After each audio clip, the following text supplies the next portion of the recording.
നമസ്കാരം, ഞാൻ ടിൻഡു തോമസ്. നമ്മളൊരു കൊമേഴ്ഷ്യൽ ബിൽഡിംഗ് ആണെങ്കിലും ഒരു വീടാണെങ്കിലും ഒക്കെ നമ്മൾ വെക്കുമ്പോൾ തൊട്ട് അതിൻ്റെ എൻഡ് വരെ തീരുന്നത് വരെ നമുക്ക് ഒരുപാട് ഡൗട്ട് ഉണ്ടാവും. അപ്പോൾ നമ്മുടെ ഈ ഡൗട്ടും ടെൻഷനും ഒക്കെ നമ്മൾ ഒഴിവാക്കാൻ വേണ്ടിയിട്ടാണ് നമ്മളൊരു കോൺട്രാക്ടറെ അല്ലെങ്കിൽ ആർക്കിടെക്ട്സിനെ ബിൽഡേഴ്സിനെ ഒക്കെ നമ്മൾ എന്ത് ചെയ്യുന്നത്, നമ്മൾ അന്വേഷിച്ച് കണ്ടുപിടിക്കുന്നത്. അപ്പോൾ നമ്മുടെ എല്ലാ ഡൗട്ട്സും നമ്മൾ ക്ലിയർ ചെയ്യുന്നത് അവർ വഴിയാണ്. അപ്പോൾ നമ്മളിപ്പോൾ ഒരു കൊമേഴ്ഷ്യൽ ബിൽഡിംഗ് ആണെങ്കിലും ഒരു വീടാണെങ്കിലൊക്കെ നമ്മൾ ആദ്യം നമ്മൾ വർക്ക് സ്റ്റാർട്ട് ചെയ്യുമ്പോൾ നമ്മൾ തുടങ്ങുന്ന സോയിൽ ടെസ്റ്റ് ചെയ്തിട്ടാണ് നമ്മൾ സ്റ്റാർട്ട് ചെയ്യുന്നത്. അത് സ്റ്റാർട്ട് ചെയ്ത് കഴിഞ്ഞിട്ട് പിന്നെ നമ്മൾക്ക് വേണ്ടത് കൺസ്ട്രക്ഷൻ സ്റ്റാർട്ട് ചെയ്യാണ്. അപ്പോൾ നമുക്ക് അതിന് വേണ്ട മെറ്റീരിയൽസ് വരുന്നത് കല്ല്, മണൽ, എം സാൻഡ്, സിമെൻറ്റ്, ഇങ്ങനത്തെയുള്ള സാധനങ്ങളൊക്കെയാണ്, ബ്രിക്ക്. അതിലൊന്നും നമുക്ക് ചോയ്സ് വളരെ കുറവായതുകൊണ്ട് തന്നെ നമുക്കൊരു ടെൻഷനോ കാര്യങ്ങളോ ഡൗട്ടോ ഒന്നും ഉണ്ടാവില്ല. നമ്മൾ കോൺട്രാക്ടർ അല്ലെങ്കിൽ നമ്മളോട് വേണ്ടപ്പെട്ടവർ പറയുന്ന സാധനങ്ങൾ നമ്മൾ പൈസ കൊടുക്കുന്നു, എടുക്കുന്നു.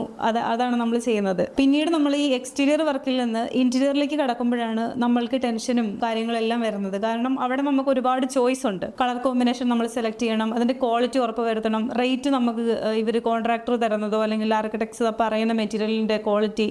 കാരണം പല ആളുകളാണ് നമ്മളോട് ഡിസ്കസ് ചെയ്യുന്നത്. അപ്പോൾ നമുക്കിതെല്ലാം ഇതിൻ്റെ ജെനുവിനിറ്റി എത്രമാത്രം ഉണ്ടെന്നുള്ളത് ഒരു ക്ലയൻറ്റ് അല്ലെങ്കിൽ ഒരു കസ്റ്റമർ എന്ന് പറഞ്ഞിട്ട് നമുക്ക് സംസാരിക്കുമ്പോൾ ഇതെല്ലാം ഉറപ്പ് വരുത്തേണ്ടതായിട്ടുണ്ട്. അപ്പോൾ അവിടെയാണ് നമ്മുടെ ടെൻഷൻസ് സ്റ്റാർട്ട് ചെയ്യുന്നത്. ഇൻറ്റീരിയറിൽ ഏറ്റവും പ്രധാനപ്പെട്ടത് ഫ്ലോറിങ്സ് തന്നെയാണ്. കാരണം ഒരു വീട്ടിലെ പോസിറ്റിവിറ്റി, പ്ലസൻറ്റ് ഫീല് എല്ലാം നിലനിർത്തുന്നത് ആ വീട്ടിലെ ഇൻറ്റീരിയറാണ്. അപ്പോൾ നമ്മുടെ ഫ്ലോറിങ്സിനെ ഡിപ്പെൻഡ് ചെയ്തിട്ടാണ് കർട്ടൻസ്, ബ്ലൈൻഡ്സ്, ഫർണിച്ചേഴ്സ്, പെയിൻറ്റ് എല്ലാം വരുന്നത്. ചില ആളുകൾ ഫ്ലോറിങ്സ് അല്ലാതെ ആദ്യമേ തന്നെ നമ്മുടെ പെയിൻറ്റ് ഏതാണെന്നുള്ളത് അവരുടെ മൈൻഡിലുണ്ടാവും. അത് കർട്ടൻസ്, ബ്ലൈൻഡ്സ്, ഇതെല്ലാം ഫർണിച്ചേഴ്സ് എല്ലാം സെലക്ട് ചെയ്തിട്ട് ഏറ്റവും അവസാനമായിരിക്കും ഫ്ലോറിങ്സിനെ കുറിച്ച് സെലക്ഷനിലേക്ക് വരുന്നത്. അത് ഓരോരുത്തരുടെയും ചോയ്സാണ്.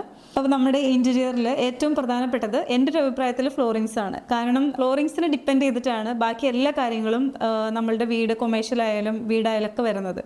അപ്പോൾ നമുക്ക് ഈ ഫ്ലോറിങ്സിൽ ഒരുപാട് ചോയ്സ് ഉണ്ട്. ചിലർക്ക് നമുക്ക് നാച്ചുറൽ ഫീൽ ചെയ്യാൻ വേണ്ടിയിട്ട് ഗ്രാനൈറ്റ്, മാർബിള്, സ്റ്റോൺസ്, പിന്നെ വുഡൻ ഫ്ലോറിങ്സിൽ തന്നെ നാച്ചുറൽ വുഡ് ചെയ്യുന്നവരുണ്ട്, ലാമിനേറ്റ് വുഡൻ ഉണ്ട്.